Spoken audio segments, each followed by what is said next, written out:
नमस्कार दोस्तों, आपका हमारे YouTube चैनल सनातन त्योहार में स्वागत है। आज मैं आपको बहुत ही सुंदर कहानी सुनाने जा रही हूँ। अगर आपको ये कहानी पसंद आए तो कमेंट बॉक्स में कमेंट करके हनुमान जी की जय अवश्य लिखिए। साथ ही आप मेरे चैनल पर नए हैं तो सब्सक्राइब कीजिए और बेल आइकन पर क्लिक जरूर कीजिए, जिससे मेरी वीडियो की नोटिफिकेशन मिलती रहे। अब सुनिए कहानी। एक समय की बात है कि एक ब्राह्मण दंपति की कोई संतान नहीं थी, जिसका कारण वह बहुत दुखी रहता था। एक समय ब्राह्मण वन में हनुमान जी की पूजा के लिए गया। वहां से उसने पूजा के साथ महावीर जी से एक पुत्र की कामना की। घर पर उसकी स्त्री पुत्र की प्राप्ति के लिए मंगलवार का व्रत करती थी। वह मंगलवार के दिन व्रत के अंत में हनुमान जी का भोग लगाकर ही भोजन करती थी। उसने प्रण किया कि हनुमान जी का भोग लगाकर अगले मंगलवार को ही खाना खाएगी।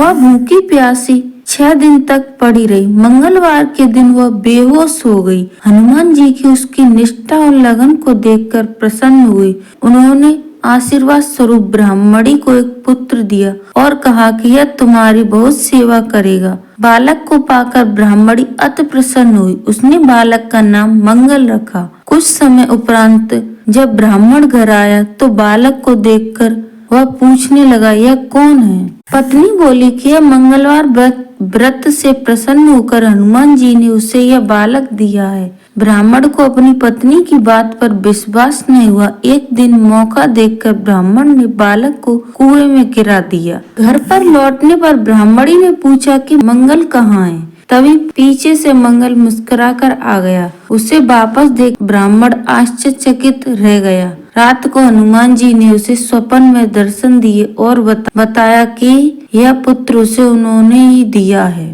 ब्राह्मण सत्य जानकर बहुत खुश हुआ। उसके बाद ब्राह्मण दंपति प्रत्येक मंगलवार को व्रत रखने लगे। जो मनुष्य मंगलवार व्रत कथा को पढ़ता या सुनता है तथा नियम से व्रत करता है, उसे हनुमान जी की कृपा से सब कष्ट दूर होकर सर्व सुख प्राप्त होते हैं और हनुमान जी की दया के पात्र बनते हैं। बोलिए हनुमान जी बाबा की जय। धन्यवाद दोस्तों।